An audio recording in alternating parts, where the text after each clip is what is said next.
உறவுகள் அனைவருக்கும் வணக்கங்க. இங்க வேகமா வர்றாங்க. பெரியம்மா பெரியப்பா அப்படின்னு சொல்லிட்டு ஸ்வேதா வருது. என்னம்மா என்னாச்சு அப்படின்னு சொல்ல, போச்சு பெரியம்மா போச்சு, எல்லாமே போச்சு அப்படின்னு சொல்ல, என்னமாச்சு அப்படின்னு கேட்குறாங்க. அந்த ஹரிணி வந்துட்டு இந்த கல்யாணம் வேணான்னு சொல்லிட்டா. ஏம்மா என்ன ஆச்சு அப்படின்னு சொல்ல, என்ன ஆச்சா எல்லாம் அப்படின்னு சொல்லிட்டு, என்ன சொல்றது, நான் என்னன்னு சொல்றது, அந்த ரோஹிணி இருக்கல்ல ரோஹிணி, ஆமா அவளுக்கு என்ன, அவ போய் பார்த்துருக்கா. எப்படி பார்த்தா என்னன்னு பார்த்தா, ஆட்டோவில் போனாங்களாமே. ஆமா ஆட்டோவில் போனாங்க, அதில் தான் இறக்கி விட்டுட்டு இவர் ஏதோ கூல்ட்ரிங்க்ஸ் வாங்க போயிருக்காராம். அந்த சமயம் ரோஹிணி போயிட்டு எல்லாம் ஐஸ் வச்சு ஃப்ரெண்டாக்கி அவளை பற்றி தெரியுமே நாடகம் ஆடிட்டா. பார்லருக்கு வாங்கன்னு சொல்லி அட்ரஸை கொடுத்துட்டு போக ஹரிணி அங்கே போக எல்லாத்தையும் ஜோலியை முடிச்சு விட்டா.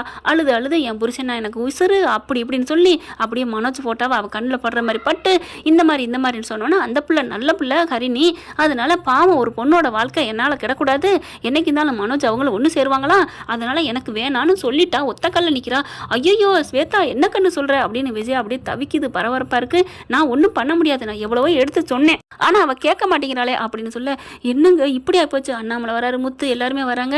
நினைச்சேன் அவள் ஏதாவது பண்ணுவாளேன்னு, அவள் என்னடா அமைதியாக இருக்காளே நினைச்சேன், நாடகம் ஆடிட்டாளா அப்படின்னு சொல்ல, அப்புறமா பெரியம்மா இன்னொன்று மனோஜ் மறைச்சிருக்காரு அப்படின்னு சொல்ல, மனோஜ் மட்டும் இல்லை நீங்கள் தான் மறைச்சிருக்கீங்க, என்னம்மா அப்படின்னு அண்ணாமலை வராரு. பெரியப்பா இப்போ பெரியம்மா உங்ககிட்ட சொன்னாங்களா ஒரு விஷயம், என்ன விஷயம், கோர்ட்டில் என்ன நடந்துச்சு சொன்னாங்க, ஒரு வாரத்தில் தீர்ப்பு வந்துடும், டைவர்ஸ் வந்துடும் சொன்னா, அதுதான் பொய், என்ன சொல்கிற, ஆமாம் பெரியப்பா ஆமாம், அதெல்லாம் ஒரு வாரத்துலலாம் கிடைக்காது, அவள் எப்படி ஒரு வாரத்தில் கிடைக்க விடுவாளா, அவள் தில்லாலம் கிடையாச்சே, 6 மாதம் டைம் வாங்கியிருக்கா, அது தெரியுமா, என்னது 6 மாதமா, ஆமாம் எல்லாத்தையுமே அவள் தான் ஒப்பிச்சிருக்கா, மாதம் 20,000 ஜீவனாம்சம் தரேன் இருக்காங்க, எல்லா செலவும் வீடு பார்த்து வைக்கணுமா, அம்புடையும் புட்டு வச்சுட்டா, 6 மாதத்துக்கு அப்புறம் கேஸை அப்போதான் இன்னமும் ரினியூ பண்ணுவாங்களாம், முடிக்க போகிறதில்ல அப்படின்னு சொன்ன கையோட அப்படியே பார்க்குறாரு அண்ணாமலை விஜயா பார்த்து. ஏண்டி இது உண்மையா, இல்லைங்க அது உண்மையானு தான் கேட்டேன், ஆமாவா இல்லையா, ஆமாம் அப்படின்னு பலார்னு ஒரு அறை கொடுத்த வரைக்கும் சந்தோஷம் அப்படிங்கிற மாதிரி முத்து சொல்ல, மனோஜ் அப்பா அப்படிங்கிற உனக்கும் தாண்டா அப்படின்னு ஒரு அறை கொடுக்குறாரு.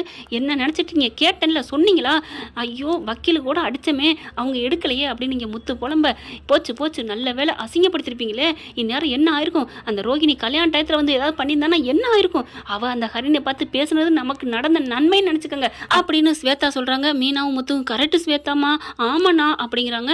நல்ல வேலை அவள் இந்த கல்யாணத்தை தடுத்து நிறுத்துகிறோம், ஹரிணியை மனோஜிலேருந்து வெட்டி விட போகிறோம் அப்படி நினச்சி பழியிருக்கா, ஆனால் அவள் நமக்கு தான் நல்லது பண்ணியிருக்கா, இந்த கல்யாண பேச்சை இதோட விட்டுருவோம்ல அப்படி சொல்ல, விடக்கூடாதுன்னு மனோஜ் இங்கே புலம்ப, ஏன் எப்படி விட முடியாது, அவள் தான் நங்கூரம் பாய்ச்ச மாதிரி பேசிட்டா, ஹரிணி முடியாதுட்டா, திட்டவட்டமாக எங்களுக்கு வேணான்னு சொல்லி கிளம்ப போகிறாளாம், என்ன பண்ணுறது, அவ்வளவும் அவள் நடிச்சிருக்கிறா ரோஹிணி அப்படின்னு சொல்லிட்டு ஸ்வேதா புட்டு வைக்க, போச்சே அப்படின்னு புலம்ப, நான் இப்போ அவளை உண்டு இல்லைன்னு பண்ணுறேன் அப்படின்னு மனோஜ் கிளம்ப, என்னடா பண்ண போகிற, அதையும் ஒரு ஆதாரமாக வச்சுக்குவா, இங்கே பாரு என்னை தேடி பார்லருக்கு வந்திருக்கா அப்படி இப்படின்னு சொல்லுவா, என்ன பண்ணுவ அப்படிங்கிறாங்க.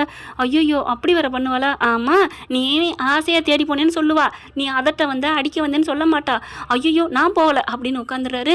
ஆமாம் என்ன சொன்ன, ஜீவனாம்சம் எதுக்கு கேட்குறா, அவங்ககிட்ட ஒன்றுமே இல்லைன்னு தான், ஒன்றுமே இல்லையா, இப்போ பார்லரில் வேலை பார்க்குறது தெரியுமில்ல, அதான் எப்படியாவது ஐடியா பண்ணுவோம், என்ன பண்ணுறது, ஏதாவது பண்ணி இந்த மாதிரி ஏதாவது சொல்லி கோர்ட்டில் போய் ஒப்படைப்போம், அவகிட்ட வருமானம்லாம் எல்லாம் இருக்குன்னு, அதெல்லாம் 6 மாதம் ஆகணுமே, அதுக்கிடையில் ஒன்றும் பண்ண முடியாதே அப்படின்னு சொல்ல, சரி வக்கீல மாட்ட கேட்போம், இதுக்கு ஏதாவது நடக்குதான்னு பார்ப்போம் அப்படிங்கிறாங்க.